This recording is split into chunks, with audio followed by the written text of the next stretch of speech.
away. And then he cried with a loud voice, Lazarus! So he just said, Lazarus, come forth. And he came forth. He was alive. But boy, he was bound with, gagged with, and on his face, he had grave clothes. He could only shuffle, his hands were tied. And that's true about 95% of believers today. They're alive, but they're gagged, they're bound, they've still got grave clothes. And Jesus says, loose him and let him go. But the church is gagged and bound. She needs release in this awful hour in which we're living. And the only one that can bring that release is Jesus Christ himself. Jesus going to the tomb and saying, roll away the stone. He didn't roll it away. He gave wine at the feast. But he said, you fill the water pots. There's some labor we have to do. You put the water in the water pots, I'll turn it into wine. You roll the stone away. I think before we point the finger at the world, we better turn to the church and say, look, we better all get sackcloth and ashes and humble ourselves and say, Almighty God. For God has not merely given us Jesus Christ, he's given us all things. And because there isn't enough joy in the house of God, we need entertainment. Because entertainment is the devil's substitute for joy. Because there isn't enough power in the house of God, people are always looking for the last scientific development, and their hair stands up when they see some fancy show on TV. When I see the church in the New Testament, they didn't have stately buildings, they didn't have paid evangelists, they didn't have a lot of money, they didn't have organization, couldn't get on TV and beg, but I'll tell you what they did, they turned the world upside down. I believe the greatest tragedy in the world tonight is a sick church in a dying world. The world is not waiting for a new definition of Christianity, it's waiting for a new demonstration of Christianity. I beg you, I entreat you, find what is the will of God for your life and do it.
I don't want a warm heart, I want a heart on fire.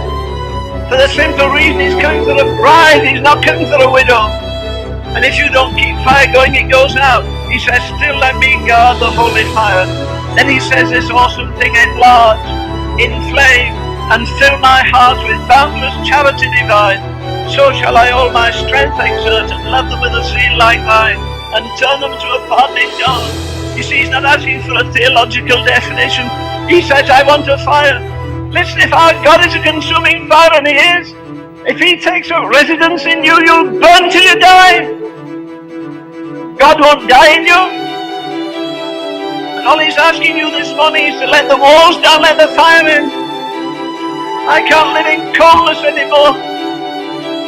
I can't live in blindness anymore.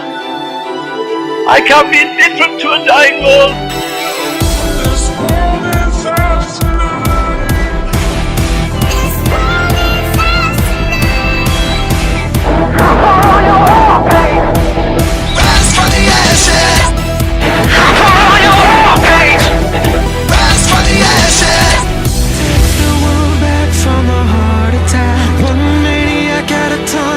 Take it back.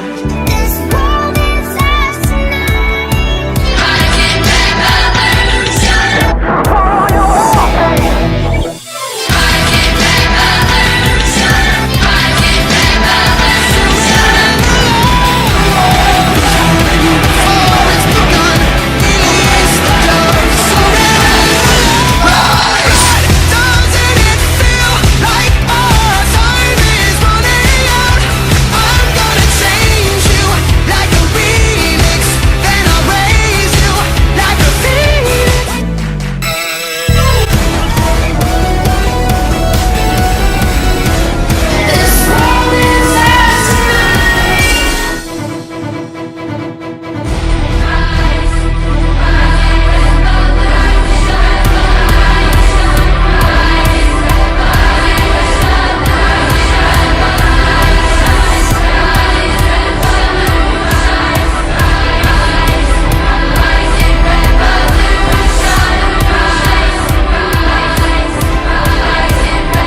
the phoenix, we will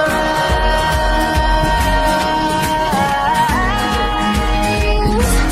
We will rise.